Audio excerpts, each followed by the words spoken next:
ప్రముఖ పుణ్యక్షేత్రములలో ఒకటిగా వెలుగుతున్నటువంటి కృష్ణా జిల్లాలో మోపుదేవి మండలంలో మోపుదేవి గ్రామంలో వేంచేసినటువంటి శ్రీవల్లి దేవసేనా సమేత శ్రీ సుబ్రహ్మణ్యేశ్వర స్వామి వారి దేవస్థానమందు కార్తీక మాసం నాగల చవితి పర్వదినం సందర్భంగా దేవాలయంలో విశేషమైనటువంటి భక్తాదుల కొరకు విశేషమైనటువంటి ఏర్పాట్లన్నీ కూడా దేవస్థానం వారు చేసి ఉన్నారు.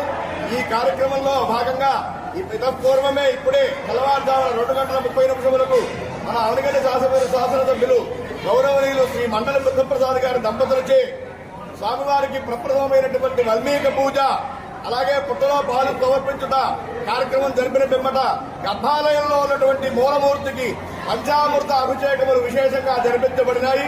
పంచహారతులు చతుర్వేద స్వస్తి నీరాజన మంత్ర పుష్పలు ఇవ్వబడ్డాయి. తదుపరి భక్తులందరినీ కూడా చక్కగా నాగపుట్ట వద్దకి భక్తులందరినీ కూడా అనుమతించడం జరుగుతోంది.